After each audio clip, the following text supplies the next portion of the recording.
So I remember when I was had finished my bachelor's degree, and I did that while raising children and being a single mother. I'd finished my bachelor's degree, and I was trying to think about what my next step should be. What I realized in pursuing my bachelor's degree was that I had what it took. I understood that. I understood that I could excel through my education. So, to me, as with my bachelor's degree, the logical next step for me was to pursue a master's degree.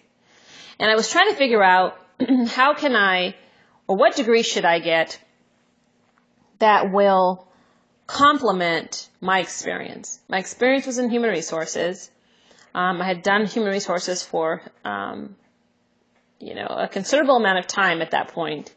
And in order to enhance what I was already doing, I was trying to figure out what degree could I marry with my experience that would give me the optimal results. Because what I did understand also was that just because you have a degree doesn't mean success. It doesn't mean that you automatically have a job or you'll be promoted. What it means is that you have to work very hard after you finish your degree to help convince others that you have additional value based on the degree that you received. So anyway, I was trying to decide what makes sense, what kind of master's degree would make sense. And there were some choices that to me would have been easy, if you will. There's some degrees that I could have done that would have been fairly easy for me to accomplish, in my opinion. But there was one degree that I wanted because it did hold some clout. And that was the MBA, a Master's of Business Administration. But the one thing that I had struggled with all through my career in school was I struggled with math. I hated math. I thought if I got through one math class, I was going to be done.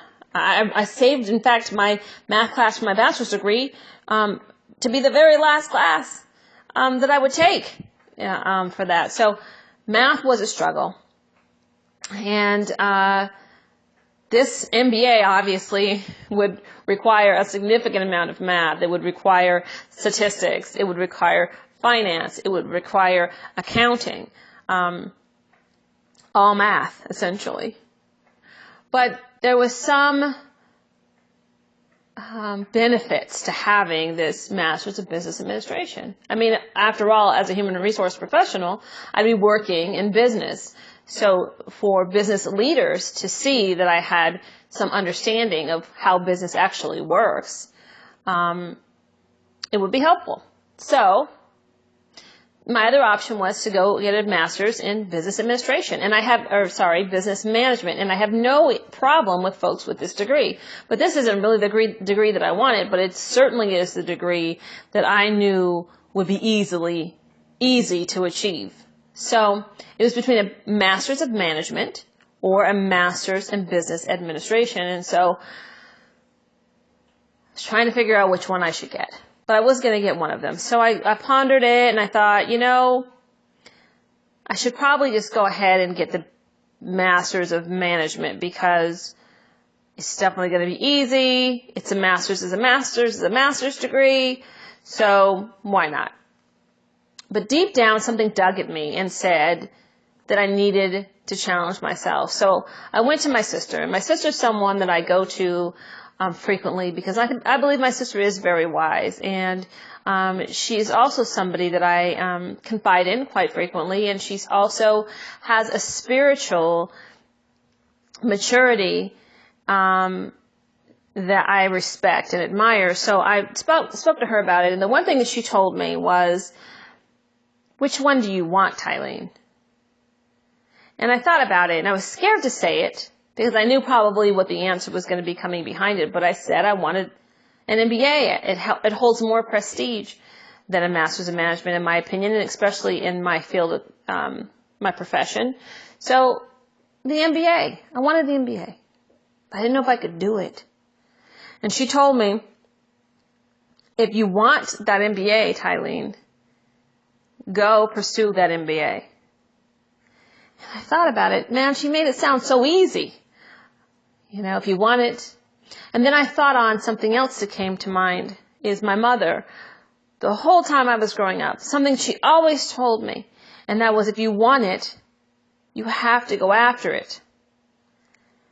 And when I thought about these two women in my life that are paramount in my life and who I hold them in great esteem, because both of them were telling me something that made a lot of sense when I thought about it a little deeper. And that was, if you want it, you have to go for what you want.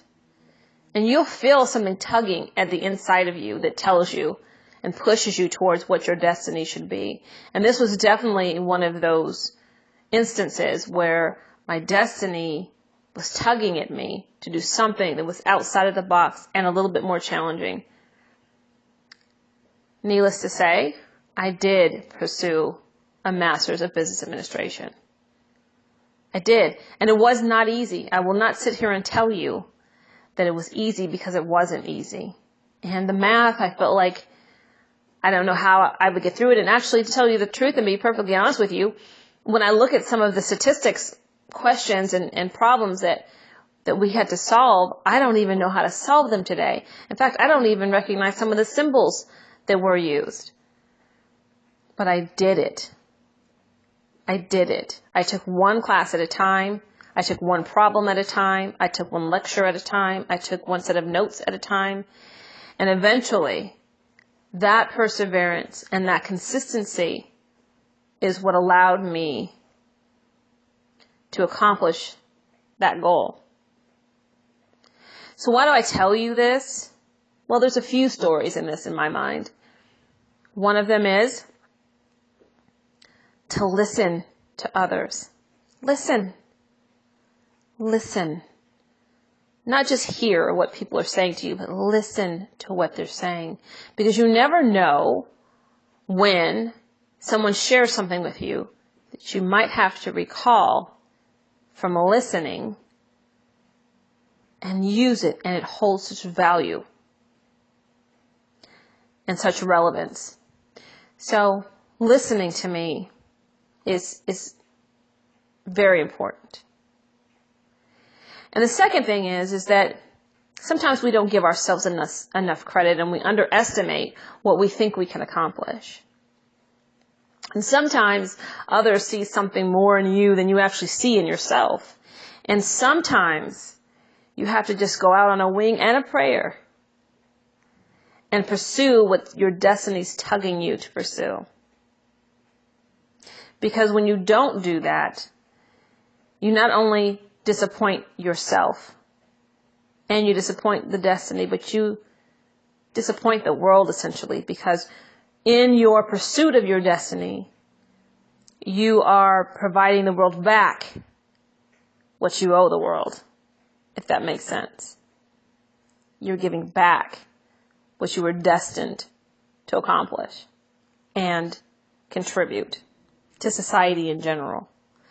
So if you have a dream, if you have something that you're warring with and you're trying to decide whether you should pursue it, if your destiny is tugging at you, pursue it. Pursue it. Because you know when it's just the right thing, even when you're afraid. Oftentimes when we are pulled into something that expands us and that is going to elevate us to the next level, it's scary. It's never comfortable. It never feels great, but it gets comfortable. So, I would tell you that if you've got something in your life, a dream, a goal, an aspiration, go ahead and take that step and go get it. Because like my mother said, if you want it, truly want it, go after it. Thank you.